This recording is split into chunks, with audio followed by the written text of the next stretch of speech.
नागपूर शहरातील मानकापूर पोलीस ठाणे हद्दीत कलम 376 अंतर्गत दाखल असलेल्या गंभीर गुन्ह्यातील आरोपी बराच काळ फरार होता। पोलिसांकडून त्याचा कसून शोध घेतला जात होता। दरम्यान क्राईम ब्रांच युनिट क्रमांक 5 चे पीआय विनायक गोल्हे आणि त्यांच्या पथकाला आरोपीबाबत गुप्त माहिती मिळाली। या माहितीच्या आधारे पोलिसांनी तात्काळ सापळा रचला।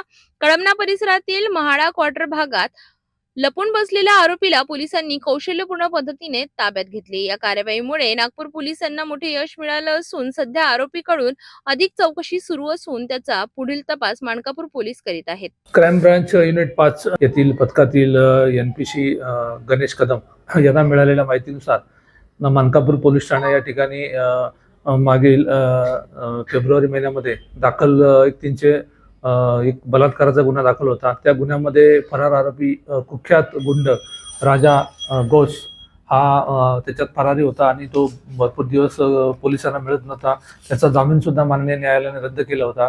असा आरोपी असल्याची माहिती कळमना एरियामध्ये असल्याची माहिती आम्हाला गोपनीय मिळाली होती। त्या अनुषंगाने आम्ही स्वतः आमचे पीआय कदम एनपीसी गणेश कदम त्याचबरोबर आमचे पथकातील राजा टाकळीकर राजू सिंग राठोड आणि संपूर्ण पथक आम्ही स्वतः त्या ठिकाणी जाऊन त्या आरोपीच्या ठिकाणाचा शोध घेतला आणि त्याला म्हाडा कॉलनी कळमना या ठिकाणावरून एका घरात तो राहत असल्याची माहिती मिळाल्यावरून त्याला त्या ठिकाणाहून आम्ही ताब्यात घेतलं।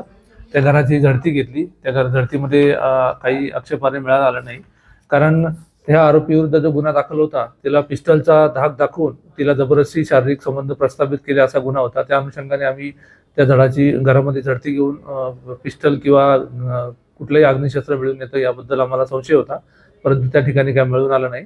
हा जो आरोपी आहे त्याचं पूर्ण नाव आहे सय्यद राजा गौस वारिस अली, राहणार त्याचा सक्करदरा ताजबाग असं आहे आणि त्याच्यावर यापूर्वी आर्म्स ॲक्टचे 325चे गुन्हे आहेत, 425चे गुन्हे आहेत, त्याचबरोबर एक्स्टॉर्शनचे गुन्हे आहेत, खंडणी, त्यानंतर याच्यापूर्वी चेन स्नॅचिंग, घरफोडी अशा प्रकारचे वेगवेगळ्या प्रकारचे बॉडी ऑफेन्स आणि प्रॉपर्टी ऑफेन्सचे मोठ्या प्रमाणात गुन्हे त्याच्यावर दाखल आहेत आणि असा हा कुख्यात आरोपी युनिट क्रमांक 5 च्या पथकाने ताब्यात घेऊन पुढील कारवाई करता आता पोलीस स्टेशनच्या ताब्यात देत आहोत।